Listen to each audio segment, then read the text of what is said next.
Hello everyone, welcome back to my channel Ayushi official. तो कैसे हैं आप सब? आई होप आप लोग बहुत अच्छे होंगे और अपनी लाइफ में पॉजिटिविटी के साथ अपने गोल को अचीव करने में लगे हुए होंगे। दोस्तों, आज मेरे दिन की शुरुआत सुबह 4:30 बजे हुई थी। अलार्म जो है 4:30 बजे बज गया था। उन्नति आज अच्छे से सो रही थी, तो मैंने सोचा कि ये बहुत अच्छा समय है क्योंकि उन्नति हमें परेशान नहीं करेंगी और हम अपनी स्टडी पर फोकस भी कर सकते हैं अच्छे से। उसके बाद मैं जो है गर्म पानी पीकर फ़्रेश होने चली गई थी। फ़्रेश होने के बाद आई, अपनी स्टडी करने के लिए बैठ गई। सबसे पहले अपना टाइमर सेट किया। टाइमर सेट करने के बाद मैंने देखा कि मुझे जो है कहाँ से क्या क्या चीज़ों को जो है स्टडी के लिए स्टार्ट करना है। तो इसी बीच मुझे अपनी यूटेट जो अभी लास्ट ईयर गया था उसकी मार्कशीट दिख गई थी अपनी कॉपी के बीच में। तो मैंने एक बार वहाँ उसमें देखा कि मेरे कहाँ पर कितने कितने नंबर आए हैं, और फिर मैंने सोचा कि जहाँ पर मेरे कम नंबर रह गए थे मुझे उन सब्जेक्ट पर सबसे ज़्यादा फोकस करना है। उसके बाद मैंने सबसे पहले जो कल अपने नोट्स बनाए थे एसएसटी के एनसीईआरटी के क्लास 6th के चैप्टर नंबर 1 और 2, उसको मैंने सोचा कि मैं पहले रिवाइज़ कर लेती हूँ।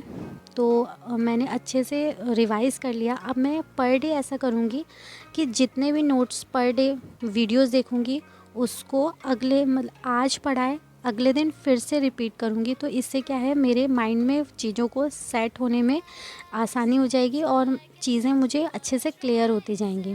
15 मिनट मैंने अपना अच्छे से रिवीज़न किया। रिवीज़न करने के बाद मैंने जो है टीचर अड्डा 24/7 से सनी सर की जो एनसीईआरटी की सीरीज़ थी उसमें से आज जो है एक और क्लास ली थी। क्लास सीरीज़ 5 थी, उसको ली। उस क्लास लेने के बाद सर ने बोला था कि आप एनसीईआरटी की बुक से 3rd और 4th चैप्टर को कंप्लीट करना। तो मैंने अभी देखा कि उन्नति नहीं जगी हैं, तो अच्छा टाइम है, मैं अपने इस चैप्टर को भी कंप्लीट कर लेती हूँ। और जो इसमें बुक में काफ़ी डिटेल्स में हर चीज़ दी गई है। आप अभी एनसीईआरटी पढ़ेंगे तो आपको ना एक एक चीज़ बहुत अच्छे से क्लियर होके सामने आएगी। जो हम ये बुक्स में पढ़ते हैं एमसीक्यू क्वेश्चंस, उससे ज़्यादा डिटेल्स में हमें एनसीईआरटी बुक्स में दिया गया है। इसीलिए आप ज़्यादातर देखते होंगे कि काफ़ी लोग हमें एनसीईआरटी की बुक ही पढ़ने के लिए बोलते हैं, क्योंकि इसमें ना चीज़ें कॉन्सेप्ट बहुत क्लियर होते हैं, जिससे हमें हर चीज़ को समझने में बहुत आसानी होती है।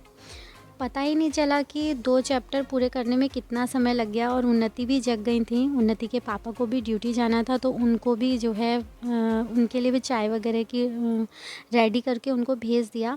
और मैंने यहाँ पर अपनी जो है 1.25 घंटे की स्टडी कंटिन्यू की थी। उसके बाद मैंने अपने जो भी घर के डेली वर्क होते हैं उनको कंप्लीट किया, पूजा वगैरह की।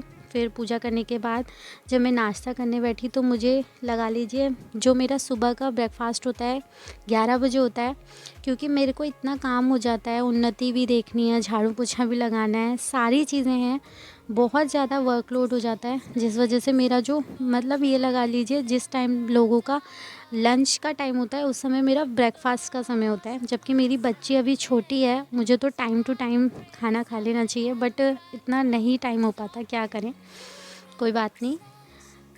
तो यहाँ पर मैं अपनी नाश्ते की प्रिपरेशन कर रही थी। बाकी सब ने अपना नाश्ता कर लिया था। मैंने लड्डू गोपाल को पहले भोग लगाया, उसके बाद मैं नाश्ता करती हूँ। ये मेरा डेली का रूटीन है, चाहे मुझे 12 बज जाए, चाहे मुझे 1 बज जाए, बट सबसे पहले मैं भगवान को भोग लगाती हूँ, उसके बाद स्वयं जो है खाना खाती हूँ। तो आज आपने मेरा जो थंबनेल देखा था उसमें एक बहुत अच्छी लाइन लिखी हुई थी कि अगर कभी आपका हार मानने का इरादा हो ना, तो आप उस चीज़ को याद कर लेना या उन लोगों को याद कर लेना जिन लोगों ने आपसे कहा था कि तुमसे नहीं हो पाएगा।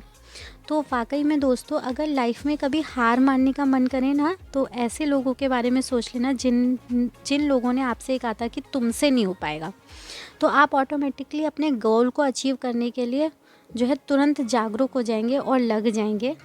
तो इस तरीके से मैंने अपना आज का जो है 1 आवर स्टडी चैलेंज कंप्लीट करा। दोस्तों, अगर मेरी वीडियो आप लोगों को पसंद आई हो ना, तो प्लीज़ लाइक कर